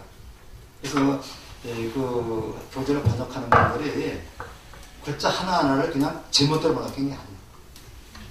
요런 개념, 근데 여기서는 오원에서는 요런 걸 생략해버린 거죠. 뭐 생략해버리고 요러한 느낌이 많이 굳어져서 하나의 생각으로 정착이 된 거예요. 정착이 된 거죠, 그럽니다. 그 다음에 그것이 뭐로 이어져야 돼요? 행으로 이어져야 되죠. 행으로 이어져야 되는데, 요거는 이제 행동작입니다. 행동으로 이어지는 게 이제, 그 얘기입니다. 근데 이제 이게 이제 그 행동이 좀, 내가 이제 꽃을 꺾고 싶다라는 느낌을 받아서 꺾어야 되겠다라는 개념이 형성이 되고, 이건 진짜 꽃을 꺾는 겁니다. 그건 이해가 되죠? 이게 점점 더 심화되는 과정입니다. 근데 이제 이런 것들이 이제 나오고요. 그 다음에 이제 식이라는 건 뭐냐면, 요 식이라는 건 집착하는 겁니다. 분별하고 집착하는 거. 분별하고 집착하는 거. 이걸 우리가 이제 그 식이라고 해가지고, 내가 꽃을 꺾은 다음에, 야, 내가 꽃을 참 잘 꺾었다. 이것을 집에 가서 꽂아놔야 되겠다. 이렇게 집착하는 걸 우리가 식이라고 그래. 근데 이게 뭐라는 얘기예요, 다. 이게 공이라는 얘기죠. 허무하다는 얘기가 아니라, 이것이 다 어떤 조건에 의해서 일어난다. 그쵸? 내가 꽃이라는 그 원인이 있는데, 이 꽃이 내가 예쁘다고 생각했기 때문에 꺾는 겁니다. 그 행위가 일어나는 거죠. 그래서, 요걸 우리가 이제 수상행식이라고 하는데, 요걸 우리가 전부 다 같이 공하다. 연결시켜서 봐야 됩니다. 공이라는 것은 뭐라 그랬어요? 인연 생기하는 것이다. 그래서 우리가 이제 수상행식도 다 공하고, 다 실체가 없는 것이고, 다 변하는 것이고, 그렇기 때문에 거기에 집착하지 말아라. 요거를 뭉뚱그려서 말한 게 온 개공입니다. 제가 아까 말씀드렸지만, 이 반야심경에서 가장 핵심적인 구절로 다 보통 말씀하는 게 온 개공이라는 말이에요. 그럼 여기서 이미 끝난 거예요. 끝나면 이제 그 뒤에는 그걸 다 설명하는 거예요. 그래서 뭐에 비추어 봐서 부처님의 가르침의 사성제에 비추어 보니까, 오온이 모두 공하더라. 그냥 내 생각으로 보는 게 아니라 부처님의 가르침을 참조해서 보니까 오온이 다 공하더라. 여기 좀 이해가 안 가시는 분 있으면 좀 말씀 좀 해주시면. 여기까지 굉장히 중요한 부분입니다. 다 이해 가세요? 그러니까 내가 부처님의 가르침 사성제에 비추어 보니까 오온이 다 공하더라. 내가 이제 이렇게 살아가면서 우리 아버지의 말씀에 비추어 보니까, 내가 이렇게 살아야 되겠다. 부처님의 가르침에 비추어 보니까 이렇게 살아야 되겠다. 성경의 말씀에 비추어 보니까 이렇게 살아야 되겠다. 그 얘기입니다. 근데 여기서 이제 땅이라고 하는 개념이요. 우리 이제 여기서 4대 육신이 나오지만, 기독교에서는 하나님이 천지를 창조할 때 사람을 흙으로 빚어 만들었다 그러죠. 중국 신화에도 이제 사람을 만들 때 여호와라고 하는 신을 만들 때 흙으로 빚어 만들었다고 그래요. 그래서 이 흙이라고 하는 개념은 우리가 사람에 사는데 우리가 뗄 수 없는 밀접한 관계인데, 왜냐하면 우리는 땅 위에서 사는 거죠. 지금 우리 공중에서 사는 분들도 많이 있습니다만, 땅을 갖고 사는 것이니까 우리 인생이기 때문에 그런 지수학풍이라는 말도 쓰고, 그 다음에 절대자가 인간을 창조할 때도 흙으로 만들었다. 그렇게 얘기하는 것 같아요. 또 실제로 흙에서 보면은 흙은 만물을 잉태하고 품어주는 것입니다. 그리스 신화에 오이디푸스 신화가 있죠. 아시겠지만 오이디푸스 왕이라고 하는 그 왕이 있는데, 이 왕이 딱 태어나니까 신전에 가서 한번 운동을 물어봤어요. 기억나시죠? 물어봤더니 그 오이디푸스 그 어렸을 때 신전에서 이제 대답이 나온 게 이 아이는 저 자라서 아버지를 죽이고 아버지 죽이고 어머니하고 결혼해서 뭐 2남 1년가 그 아이를 낳을 그런 팔자를 운명을 지녔다. 그런 그 신탁이 나오니까 이 아이를 내다버렸어요. 내다버렸는데 그 아이가 죽지 않고 이제 결국 다른 사람 이웃나라 다른 사람의 이제 왕이 그 아이를 갖다 키웠습니다. 키우니까 이 오이디푸스가 어릴 때 왕자시대에 또 가서 신탁을 물어봤어요. 신탁을 물어보니까 야 너는 이 다음에 그 운명이 아버지를 죽이고 어머니하고 결혼해서 아기를 낳을 그런 운명이다. 그러니까 그 아버지를 죽인다는 운명을 피하기 위해서 자기가 이제 그 길러주는 아버지가 진짜 아버지를 본 겁니다. 그래서 이제 이 아이가 이제 이웃나라 도망을 가버린 겁니다. 도망을 가버렸는데 그거 막 그냥 마차를 끌고 가는데 어떤 그 허름한 늙은이가 이제 길에서 어쩡대니까 그 한 늙은이를 죽여버렸어요. 죽여버렸는데 거기서 이제 그때 그 늙은이가 바로 누구냐면 자기 친아버지거든요. 친아버지 죽여버렸는데 마침 그때는 이제 불가사의한 그 괴물이 하나 뭐 나타났습니다. 그 나라에. 그래서 그것 때문에 골치 아픈데 그 괴물이 수수께끼를 냈어요. 아침에는 네 발로 걷고 점심에는 두 발로 걷고 저녁에는 세 발로 걷는 짐승이 뭐냐? 그걸 수수께끼를 했는데 아무도 그걸 맞추지 못하는 거예요. 그러니까 그 나라에 마침 왕이 죽었으니까 이제 공부를 해가지고 이 수수께끼를 맞추는 사람에게는 이 나라의 왕을 삼는과 동시에 왕비를 주겠다 이렇게 공고를 낸 거예요. 그때 이제 이 오이디푸스가 그 괴물한테 가가지고 그걸 맞췄습니다. 누구겠어요? 사람이죠. 그게 사람이다 하니까 이제 그 괴물이 그냥 스스로 죽고 이 오이디푸스가 이제 그 왕이 되고 그 왕비를 갖다 부인으로 맞이했습니다. 이게 뭐예요? 아버지를 죽이고 어머니 결혼한 게 되죠. 계속 그래서 이제 2남 1년만 났습니다. 계속 그 흉년이 되는 거예요. 흉년이 되니까 이제 아버지 저기가 이제 신탁을 물어보니까 이 나라에는 그 아버지를 죽이고 어머니를 죽인 배은망덕한 그러한 천리를 무시한 사람이 있기 때문에 흉년이 되는 거다니 신탁이 나왔습니다. 그래가지고 따져보니까 왕이 자기 자신이 그런 거예요. 그래서 오이디푸스 왕이 자기가 아버지와 어머니를 몰라본 것을 참여하기 위해서 스스로 눈을 빼버립니다. 눈을 빼버리고 이제 그 아들 둘은 서로 그냥 그 왕이 다툼에서 싸우고 있고, 그 다음에 이제 딸이 이제 안티고네라고 하는 딸인데요. 딸이 이제 한 사람이 딸이 이제 바로 눈먼 오이디푸스를 데리고 거식을 하면서 다니면서 참여를 하게 되는 그런 내용이 이제 그리스 신화에 나오는데, 요거를 우리가 이제 그냥 간단하게 태륜적인 그런 개념으로 볼 게 아니라요. 우리가 이제 여기서 뿌리가 있어가지고 나무가 있으면은 여기 이제 열매가 맺죠? 열매가 다 어디로 들어갑니까? 땅으로 떨어지죠? 다시 자기가 본래 낳았던 자기 어머니의 그 땅으로 떨어집니다. 그래서 다시 열매가 맺고 다시 땅으로 떨어지죠. 이런 자연의 질서를 신화적으로 이렇게 구성해서 놓은 것이 바로 그 오이디푸스 왕이다. 그래가지고 이제 그리스에서는 이제 이 오이디푸스 왕 소포클레스라고 하는 그 비극시인 이걸 갖다가 이제 그 영국으로 만들었죠. 그래가지고 굉장히 유명한 그런 얘기인데, 지금도 이제 우리가 아들하고 이제 어머니의 그런 그 사이, 아버지하고 아들이죠. 아들하고 아버지 사이에서 이제 아들이 아버지를 견제하고 자기도 모르게 어떤 그 어머니를 쟁취하기 위해서 견제하고 그다음에 비판하는 그런 경향이 있다고 해요. 이걸 우리가 오이디푸스 컴플렉스라고 얘기해요. 들어보셨죠, 이번에는?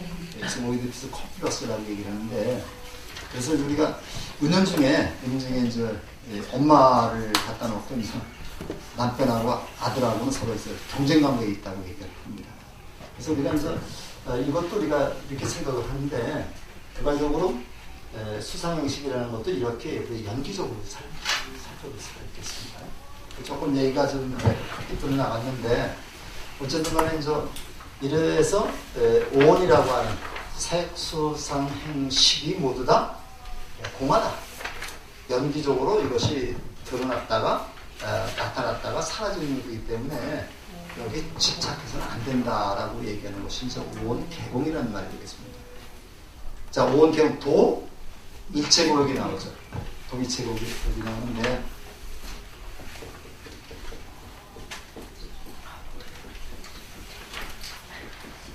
자, 이 도라고 하는 말은요. 요거는 이제 요런 뜻입니다.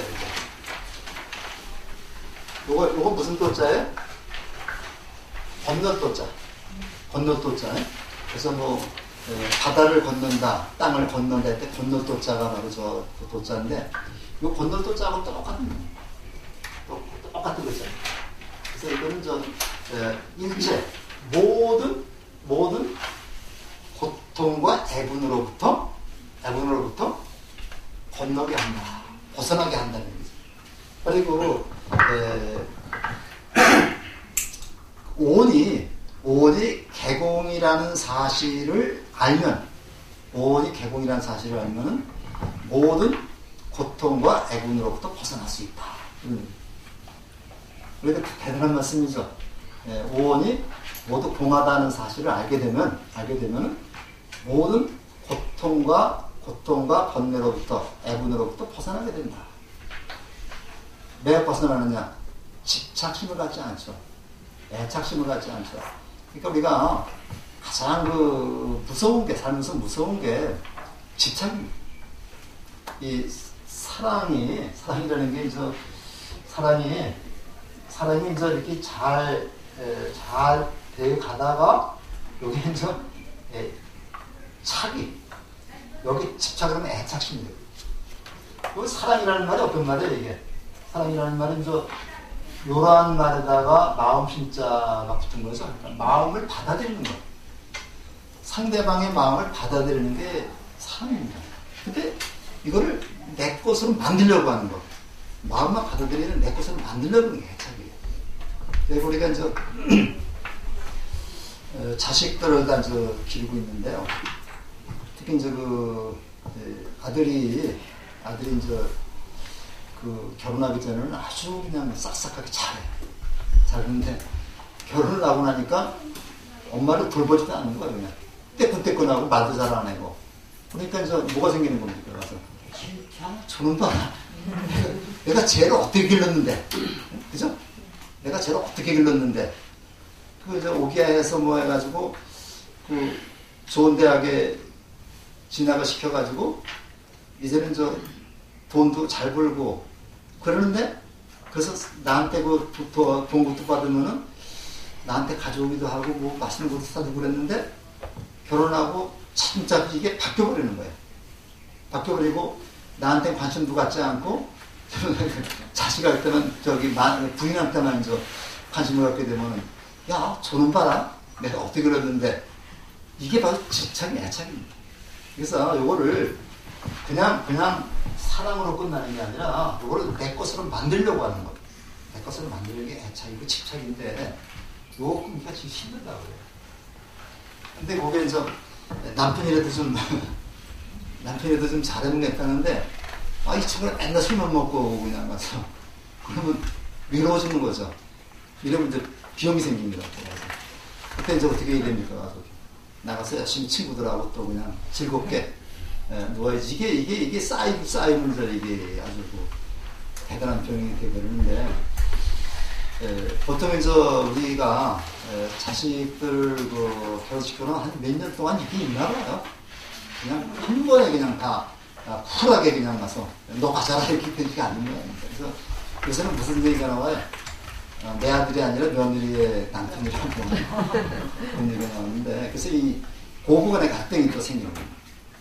고부간의 갈등도 생기는데, 요즘에는 또 장서 간의 갈등이라서 장모하고 사위 간의 갈등도 많다. 옛날에는 이 사위는 백년지객이라고 했어요. 백년지객이라고 해가지고 이게 손님이라 잘 접할 기회가 없었는데, 요즘에는 아마 그 여행을 가보면은 한 90% 정도는 아마 사위하고 딸하고 데리고 오는 집이 많을 거예요. 그러니까 며느리하고 이제 시어머니하고 하는 집은 거의 없을 것 같아. 근데 이제 거기서 나오는 것이 자꾸만 자주 접촉하다 보니까 이게 이제 갈등이 생기는 거죠. 근데 갈등이 왜 생기느냐? 집착, 애착 때문에 갈등이 생기는 거예요. 이게 없으면 갈등이 안 생겨요. 이거를 자식을 내 것으로다가 소유하려고 하니까 이제 갈등이 생기는 거예요. 그래서 우리가 이제 그 오원이 개공이라고 하는 공하다. 내 것도 아니고 내 것도 아니고 공하다는 사실만 알게 되면은 모든 고통과 애군에서부터 벗어날 수 있다. 여기까지가 이제 반야신경이 끝난 겁니다. 끝난 거고, 그 다음부터 이제 사리자가 나오죠. 그래서 사리자까지만 하겠습니다. 사리자까지만 하는데, 그 다음에 이제 사리자부터 시작을 해서 이제 자꾸 설명을 해 나가는데, 여기 12연기, 3법인, 5원 다 들어갑니다. 그래서, 요건 이제 가면 갈수록 골치가 아픈데, 여기까지 개괄적인 설명이고, 그리고 저기는 이제 다음 주에 이제 스님이 설명 같은데, 사리자가 누구냐면요. 사리자가 이제 사리부타. 이것 저서는 그런 사리불, 사리자 또는 사리불이라고 얘기합니다. 근데 요 사리자는 부처님의 제자 중에서도 상수제자, 제일 가는 제자입니다. 그래서 우리가 부처님의 10대 제자 중에서도 지혜제일이라고 해요. 지혜제일이라는데 사리불이 형제가 많습니다. 사리불이 형제가 많아가지고 아마 한 대여섯 명이 넘는 것 같아요. 아들만 한 5명이 넘는 것 같은데, 이 사리불이 부처님한테 제자가 되어 출가하면서 사리불의 형제들이 다 출가해버립니다. 다 출가해버리니까 사리불의 어머니가 부처님을 되게 미워했어요. 그러니까 이제 부처님이 자기 자식들을 다 뺏어가니까 근데 이제 미워했다는 기록이 경전으로 나오는데요. 이분이 지혜제일로 부처님의 제자 중에서 넘버원입니다. 그래갖고 이제 법화경에 이제 무슨 얘기가 나오냐면요. 법화경에 가면 제자들한테 수기를 주는 얘기가 나오거든요. 너는 이 다음에 무슨 부처가 된다고 수기를 주는 게 나오는데, 제일 처음에 사리불한테 수기를 줍니다. 사리불이 최고 제자이기 때문에 사리불한테 너는 얼마가 지난 다음에 무슨 부처가 될 것이다 하고 수기를 줍니다. 수기라는 건 아시죠? 다음에 부처가 될 것을 약속해 주는 겁니다. 그 다음에 이제 두 번째 수기 주는 게 이제 마가섭, 대가섭하고 목건년하고 아마 수골인가 세 사람한테 줘요. 두 번째 제자입니다. 그래서 그러니까 이제 수고 사리불을 최고로 치고 그 다음에 이제 목건년 가섭 이렇게 치는 건데, 요 세 분한테 이제 수기를 주고 그 다음에 10대제한테 수기를 주고 500제자한테 다 수기를 줘버립니다. 근데 그 500제자한테는 수기 줄 때는 바로 법화경을 읽는 나도 수기를 받습니다. 그러니까 우리가 이제 경전을 읽을 적에 요거는 부처님이 아난이나 사리불 같은 제자한테 하는 말씀이 아니라 바로 부처님이 나한테 가르침을 주는 거다 이렇게 생각하고 읽어야 됩니다. 그럼 의미가 달라져요. 그래서 건강경을 읽을 적에도 수보디가 질문하는 게 아니라 내가 부처님한테 묻고 부처님이 나한테 대답해 주는 거예요. 그렇게 해야지. 우리가 부처님이 수보리라는 제자한테만 설명해서 가르침을 주고 그건 아무 의미가 없죠. 그 가르침이 지금까지 2600년을 전해 내려온 것은 그 가르침이 바로 나한테, 지금 현재를 살고 있는 나한테 도움이 되기 때문에 이것이 가치 있는 거죠. 근데 아무리 좋은 사상이라도 현재 우리가 살아가는데 아무런 도움이 되지 않는 건 버려야 됩니다. 버려야 되는 거고, 그 다음에 우리가 도움이 됐을 때 그것을 우리가 간직을 해야 되는 거죠. 그래서 우리가 이제 도움이 하는 데에서 쓸모없는 것을 우리가 인습이라고 얘기해요. 우리 인습은 버려야 된다, 과감하게. 그 다음에 새롭게 우리가 전통을 창조해 나가야 되는 거죠. 그래서 사리불타인데, 이거는 첫째는 부처님의 최고 제자, 그리고 상수제자라고 해요. 당시자인데 일부러 저 관세음보살을 내세워가지고 부처님의 상수제자인 사리불한테 이거를 얘기했다는 거거든요. 그러니까 관세음보살이 그 경전을 말씀하시고 사리불이 이걸 듣는 겁니다. 말씀했다는 얘기는 이 가르침이 굉장히 오묘하고 깊은 가르침이기 때문에 다른 제자들은 이해하기 어렵다. 다른 제자들은 이해하기 어렵기 때문에 사리불 정도가 되는 제자라야만 이해할 수 있다. 이런 의미가 있습니다. 이런 의미가 있고 또 하나는 그렇게 생각을 할 수 있어요. 부처님 당시에 제자들이 많은데 어떤 제자들이든지 다 부처님을 존경하고 부처님의 가르침을 따랐던 건 아닙니다. 그 중에는 부처님의 가르침을 좀 약간 야유하고 비꼬 그런 사람도 있었어요. 그래서 대표적인 사람이 누굽니까? 대바다타라고 하는 사람입니다. 대바다타라는 제자는 부처님을 배반해서 또 다른 교단을 세우려고 했던 사람이죠. 제자죠. 대바다타는 것도 있고요. 그 다음에 그 부처님 일면했을 때 얘기하는 그 수바따라고 하는 마지막 제자 말고요. 부처님이 돌아가셨을 때 그 수바따라고 하는 제자가 그 잔소리 많이 하는 늙은이가 죽었는데 뭐 슬퍼하느냐? 또 시원하지 않느냐? 그렇게 얘기했다고 들었나요? 네. 그러니까 거기에 충격을 받아가지고 가섭존자가 주동이 돼가지고 결집을 하게 된 것이다. 그 얘기를 한 거로 기억이 나는데요. 이런 제자도 있습니다. 또 그 경전에 보면요. 그 모든 경전이 다 부처님 말씀을 다 듣고서 그냥 다 반복해서 제자가 된 게 아니고 어떤 사람은 부처님이 딱 얘기를 하니까 글쎄 그럴 수도 있겠네 하고 그냥 고개를 갸우뚱하면서 간질 적이 있어요. 이게 경전에 나옵니다. 가서. 그리고 어떤 그 바라면은 야 내가 그 고따마 이시타르타라고 하는 그 사람이 있다는데 굉장히 그 도가 높다 그러더라. 나하고 한번 법고량을 해보자. 그리고 찾아갑니다. 가서 찾아가가지고 부처님하고 법고량을 해요. 이렇게 논쟁을 합니다. 논쟁을 해가지고 어떤 제자는 부처님의 논쟁에 그 고개를 숙이고 제자가 되는 사람들이 있는가 하면은 어떤 제자는 부처님의 가르침을 글쎄 이렇게 하다가 그냥 가버리는 제도 있었습니다. 그러니까 그런 도른 제자, 부처님의 가르침을 철저히 배우려 하지 않고 따르지 않는 제자들에게 사리불 내세워서 사리불한테 이렇게 하는 거로 얘기하면 그 사람들이 감복을 하겠죠. 그죠? 그러니까 우리가 싸울 때 잔챙이 같은 걸 제쳐놓고 거기 제일 힘이 센 놈하고 싸워가지고 이기면 다 무릎 꿇잖아요. 그런 식입니다. 그래서 그렇기 때문에 부처님의 제자 중에서 가장 뛰어난 사리불자에게 이러한 이치를 얘기해 줌으로써 다른 제자들이 다 감독할 수 있게끔 하기 위한 것도 있을 거다. 그렇게 얘기가 됩니다. 첫 번째 뭐라 그랬어요? 사리불 정도가 되는 제자만이 이해할 수 있는 어려운 가르침이기 때문에. 두 번째는 다른 제자들을 조복시키기 위해서 이렇게 볼 수 있습니다. 또 세 번째 이유가 또 있습니다. 원래 그 사리푸타하고 마하모갈라는 산자라는 사람이 제자였었어요. 산자야라고 하는 이게 실제로 회의론자죠. 그 육사회도 중에 한 사람인데 산자라고 하는 사람의 그 제자였다가 나중에 부처님의 아싸지라고 하는 부처님 제자를 만나가지고 부처님한테 귀의한 겁니다.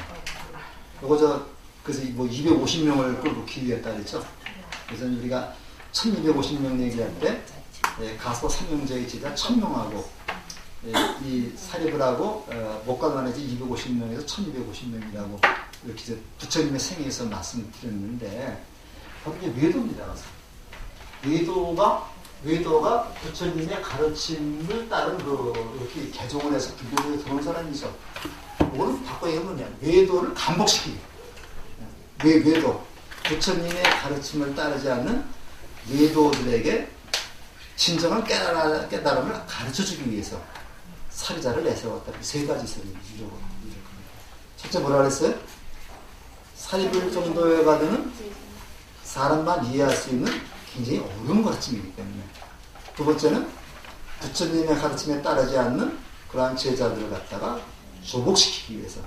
세 번째는 외도들을 이렇게 그 제자로 만들기 위해서. 세 가지 의미로 우리가 사리부를 여기 반야신경을 듣는 그러한 대표적인 제자를 설정했다. 뭐가 좀 이해 갔어요? 아까도 제가 얘기를 했지만 이 조폭 영화 보면서 좀 백방을 불복시키면 다 끝나는 겁니다. 잔챙이 안 움직여봐 소용없어요. 그런 의미로다가 우리가 볼 수 있어요. 그래서 이제 우리가 부처님 마찬가지입니다. 부처님이 이제 제자 60명을 만들어 놓고 나서 그걸 어디로 갔어요? 가섭 삼형제를 갖다 조복시켰죠. 그러니까 당시에 가장 큰 교단을 갖고 가장 존경받는 가섭 삼형제를 갖다가 제자로 딱 삼으니까 상황이 바뀌어버리는 거예요. 천명의 제자가 생기면서. 그래서 그런 그런 식으로 우리가 이해를 할 수 있고, 오늘 제가 조금 여기저기에서 좀 얼마나 도움이 되는지 모르겠는데, 좀 쉽게 하려고 좀 노력을 했습니다. 그랬는데, 다음 시간부터는 이제 스님께서 또 강의하실 거니까, 스님 이거부터 더 좋은 강의를 좀 듣고, 반야신경을 이해했으면 좋겠고, 이 반야신경이 굉장히 어려운 경전입니다. 근데 반야부 경전이 600번이라고 600부라 그러는데요. 600부 반야부 경전이라고 하는데, 이게 577번째가 금강경입니다. 그러니까 바꾸게 얘기하면요, 금강경이 600대가 되는 그런 분량이죠. 그래서 우리가 이제 반야경을 번역하는 것보다도 역경원에서 번역한 게 아마 26권입니다. 그래서 그 577번째가 금강경 곱하기 600 하면 그렇게 분량이 많은데, 그 많은 분량을 260자, 제목까지 보면 270자인데, 260자로 엑기스만 봐서 뭐 하는 거예요. 그러니까 어려울 수밖에 없죠. 그래서 우리가 이제 항상 행사할 때 반야신경을 독송을 하고, 반야신경을 독송할 때는 신중단을 향했어야죠. 그럼 신중들에게 부처님의 이치를 깨달은 경지를 설명해 주기 위해서 신중단을 향해서 하는 겁니다. 그래서 원래 정식으로 하면 반야신경 독송할 때는 신중단을 향해서 독송을. 자, 오늘은 여기까지 하겠는데, 궁금한 게 있으면 다음 시간에 스님한테 질문하시면 저는 여기까지만 하겠습니다. 아이고, 더운데 아주 수고 많으셨고요. 그래서 점심 공양 좀 맛있게 하시고.